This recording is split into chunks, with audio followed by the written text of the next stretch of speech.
the Bay Area's local news station.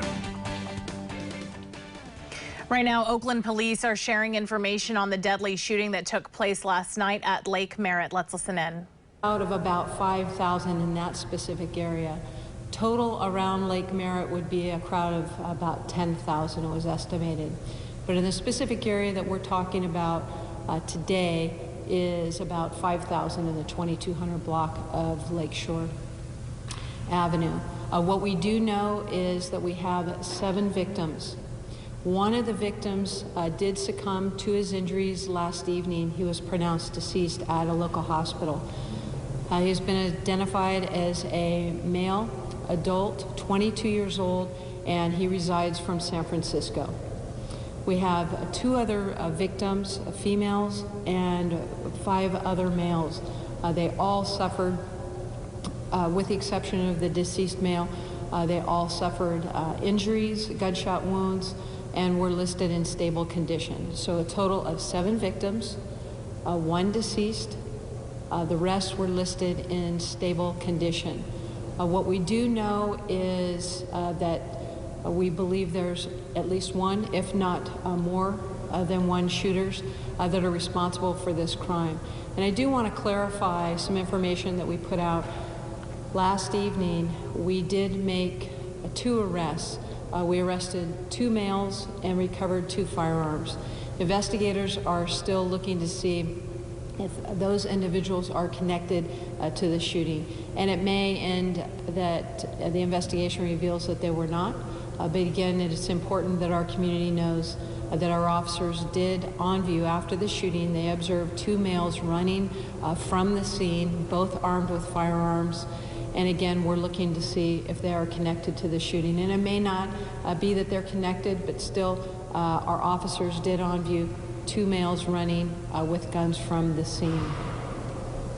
Right now, reward money is up to $40,000. So we're asking our community, if you have photos, if you have video, if you have any information that may lead to the identification of who's responsible for this shooting, we certainly would like to hear from you. And we'll provide our phone number to our homicide division that is conducting the investigation.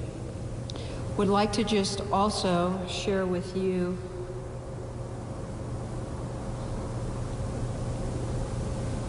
that we have had media inquiries, and they have been asking, is this in connection to Juneteenth? And the Oakland Police Department would like to be very clear about what our investigators believe. Our investigators believe that this is not directly connected to Juneteenth. So we want to really clarify that with our community.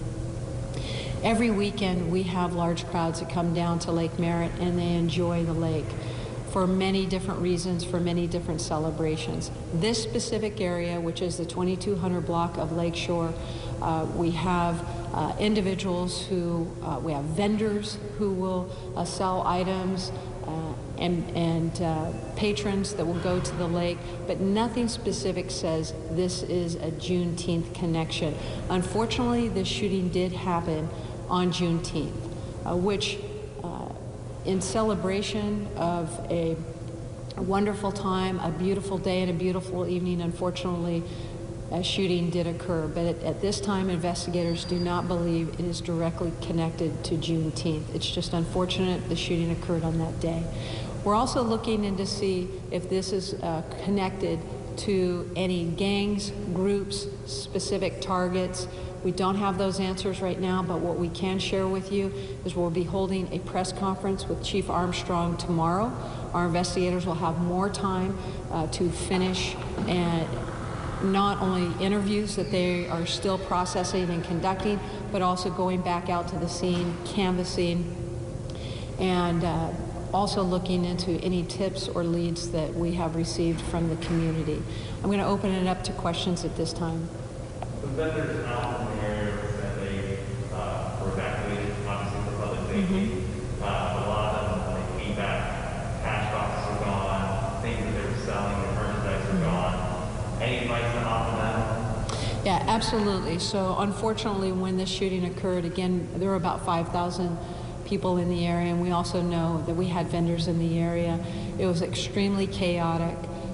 We had, as you know, 7 people have been shot, 1 person lost their life, and so we understand that some of the vendors sustained some loss. Even one of the victims was a vendor who sustained a gunshot wound. So we're very sensitive to what has happened in our community, the young man's life that was lost, as well as the others that have been injured, and the loss that some of the vendors have suffered. So we are not only actively following up on the loss of life and those injured, but also other crimes that took place in the area at that time. It was extremely chaotic.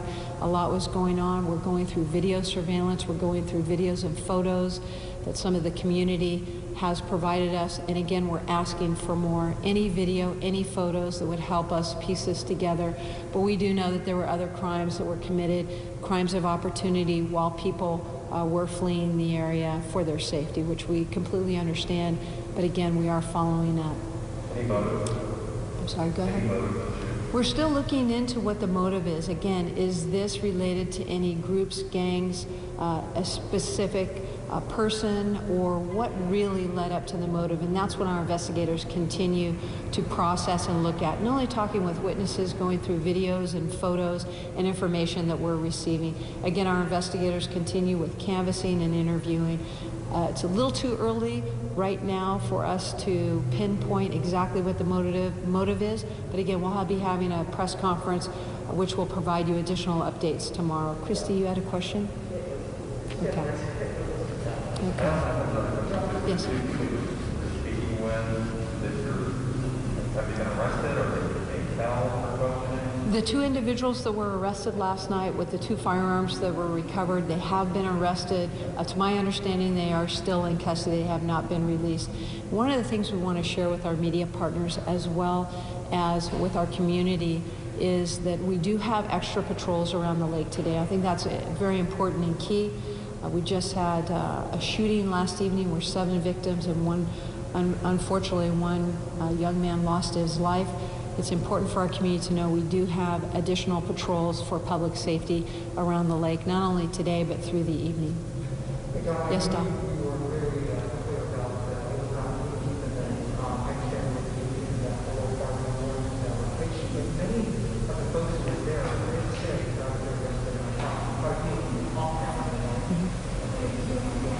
They're saying they were here to celebrate. So this was the large amount, even though there wasn't official, it's just like those members were Right.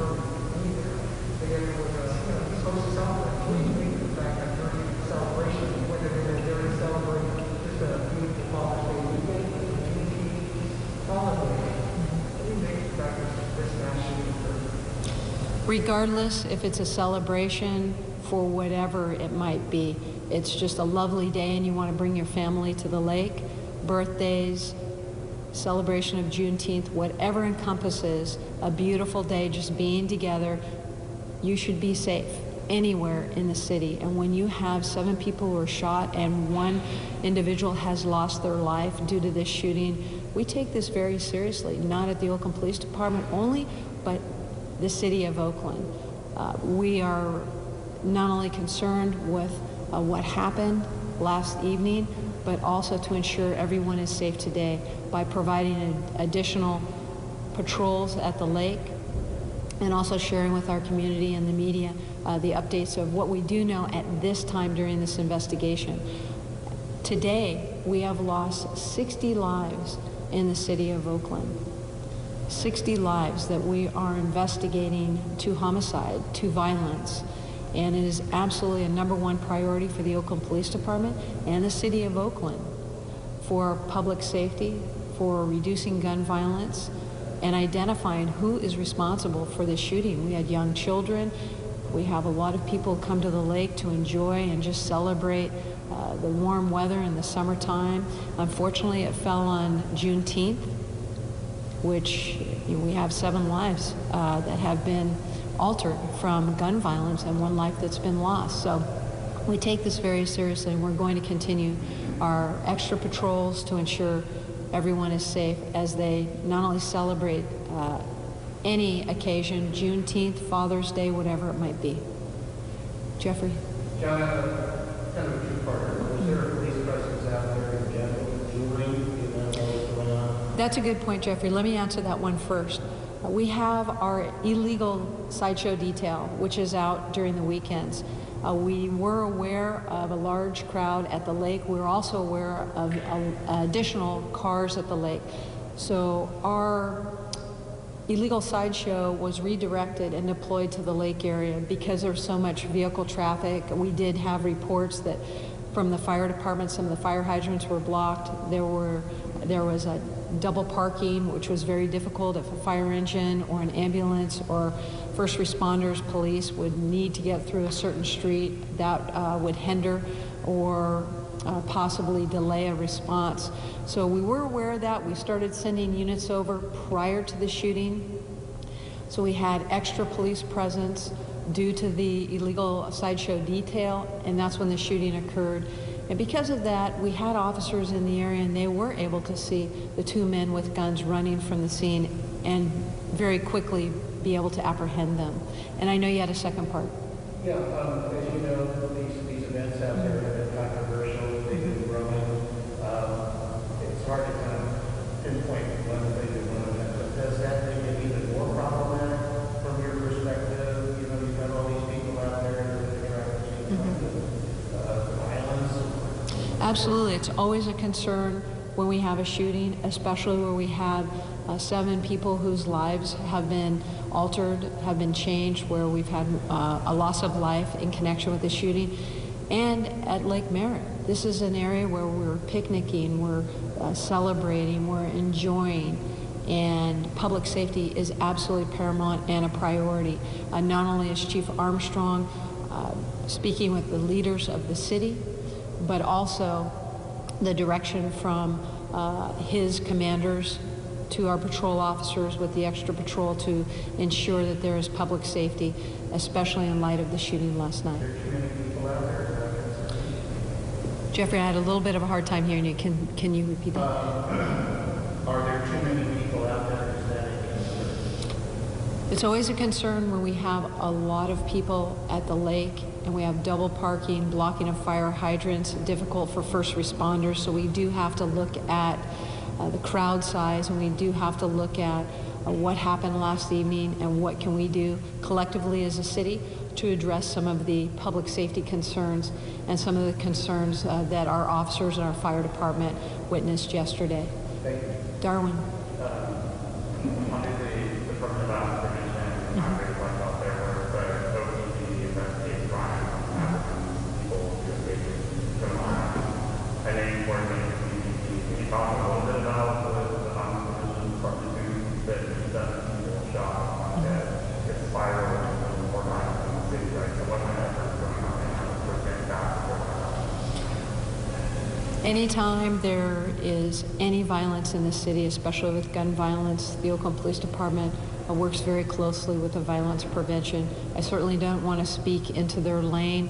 We will share with you what the Oakland Police Department is doing.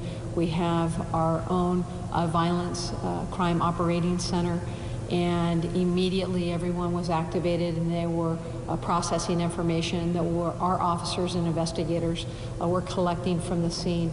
And again, this is a collaborative effort where we share information to identify who is responsible for the shooting of 7 people where 1 individual lost their lives. So we're going to continue to collaborate, we're going to continue to work together, and our own department will continue to actively follow up and investigate, and any information that can be shared, we'll certainly share it. This is an effort not only with the Oakland Police Department, but we also work with our federal partners such as the FBI and other organizations, ATF, for identifying casings, evidence, things that may have been left at the scene. And again, I want to just share with everyone that we will have a press conference tomorrow. We'll be able to provide additional information. Chief Armstrong will be addressing the media and the community tomorrow. I'm going to go ahead and end this press conference. Okay, Di, I know you have another question. I know you.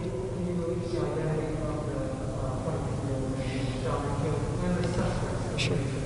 Don, I completely hear your question. At this time, investigators have not approved the release of the name. They want to ensure that the next of kin in the family would be notified before we release the name. Chrissy, I know you had a question. Not at this time, Don. I don't have that information. I will certainly circle back around and get back to you. Chrissy, I know you had a question.